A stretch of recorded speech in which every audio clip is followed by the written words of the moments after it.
কৃষক বিৰোধী আইনৰ লগতে বিদ্যুৎ বিল বাতিলৰ দাবীত আইন অমান্য আন্দোলন ধুবুৰীত।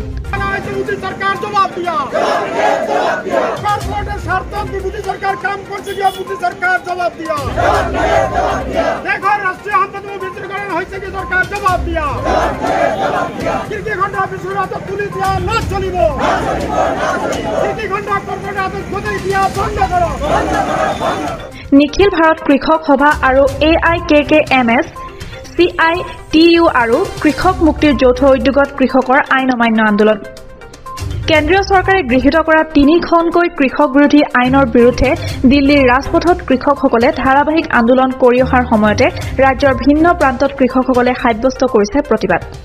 আজি কেন্দ্ৰীয় চৰকাৰৰ কৃষক বিৰোধী আইনৰ লগতে বিদ্যুৎ আইনৰ বিৰুদ্ধে ধুবুৰীত নিখিল ভাৰত কৃষক সভা আৰু AIKKMS CITU আৰু কৃষক মুক্তিৰ যৌথ উদ্যোগত কৃষকসকলে আইন অমান্য আন্দোলনৰ জৰিয়তে বিক্ষোভ প্ৰদৰ্শন কৰা পৰিলক্ষিত হয়। কৃষকদের ন্যায় বিচার চাওয়ার জন্য কিন্তু আদালতের দ্বারস্থ হতে পারবেন না, তাদের ডিএম এর কাছে আর্জি করতে হবে। ডিএম যদি সেই আর্জি মেনে কোনো একটা বিচার দেন, সেখানে যে তার ব্যক্তিগত ইনফ্লুয়েন্স কাজ করবে না তার কোনো গ্যারান্টি থাকছে না। অর্থাৎ এই আইনের দ্বারা কৃষকদের যে ন্যায় বিচারের অধিকার, সেই অধিকারে ভারত সরকার কেড়ে নিয়েছে। ধুবুৰী ৰেলৱে ষ্টেচনৰ সমীপৰ ষ্টেচন ৰোডত বিভিন্ন সংগঠনৰ যৌথ উদ্যোগত ৰূপায়ণ কৰা আইন অমান্য আন্দোলনৰ কাৰ্যসূচীত অংশ লোৱা কৃষকসকলে হাতে হাতে বেনাৰ প্লে কাৰ্ড লৈ চৰকাৰ বিৰোধী বিভিন্ন শ্লোগানেৰে উত্তাল প্ৰতিবাদ সাব্যস্ত কৰে।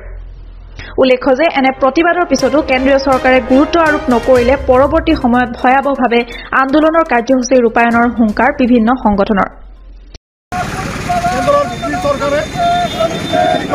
কৃষক বিৰোধী যি 3খন কলা আইন আনিছে, এই আইনসমূহ প্ৰত্যাহাৰৰ দাবীত আজি খেলঘৰৰ আন্দোলন চলিছে। লগতে শ্ৰম সংস্কাৰ যি আইন 44টা আইন সংস্কাৰ কৰি 4টা লৈ আহিছে, তাতে শ্ৰমিকৰ অধিকাৰসমূহ খৰ্ব হৈছে, তাৰ প্ৰতিবাদতো আন্দোলন আজি চলিছে। আইন অমান্য আন্দোলন এইটো চলিছে। কিমান সময় চলিব? এইটো চলিব আৰু 1 ঘণ্টামান চলিব। ইয়াত মানে কৃষক সংগঠনসমূহ আছে, লগতে মহিলা সংগঠন আছে, শ্ৰমিক সংগঠনসমূহ যুক্ত হৈ আছে। প্ৰায় 1.5 মাহ ধৰি যিটো ধাৰাবাহিক আন্দোলন চলিছে, 1.5 মাহ ধৰি ধাৰাবাহিক আন্দোলন চলিছে, গুৰুত্ব দিয়া নাই। কেন্দ্ৰীয় চৰকাৰে কিয় গুৰুত্ব দিয়া নাই? কেন্দ্ৰীয় চৰকাৰ গুৰুত্ব ফুটি উঠিছে। এই চৰকাৰৰ কৰ্পৰেটৰ হতে শ্ৰমিক কৃষকৰ ওপৰত মৰিয়া হৈ পৰিছে, যাৰ কাৰণে আইনসমূহ প্ৰত্যাহাৰ কৰিব পৰা। আমি লক্ষ্য কৰিছোঁ দেশৰ গণতন্ত্ৰৰ ওপৰত বেছ কৰি গঢ়ি উঠা এটা চৰকাৰ, সেই চৰকাৰ জনগণৰ নীতি আদৰ্শ জনগণৰ অধিকাৰলৈ কোনো গুৰুত্ব আৰোপ কৰা নাই। সকলোখিনি তেওঁলোকে সংশোধন কৰি পেলাই কৰ্পৰেটৰ হাতত গতাই দিব বিচাৰিছে।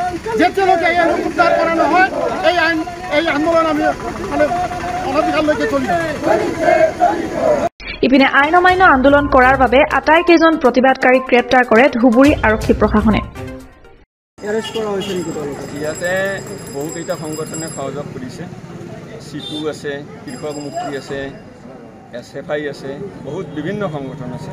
ইহঁতে 11:40 মানৰ পৰা এই আন্দোলন আৰম্ভ কৰিছে। প্ৰথম কথা হ'ল তেওঁলোকে আন্দোলন কৰোঁতে কোনো ধৰণৰ জিলা কৰ্তৃপক্ষৰ পৰা অনুমতি লোৱা নাছিলে। এই ক্ষেত্ৰত অনুমতি বিহীনে আন্দোলন কৰাৰ কাৰণে আমি তেওঁলোকক এৰেষ্ট কৰিছোঁ।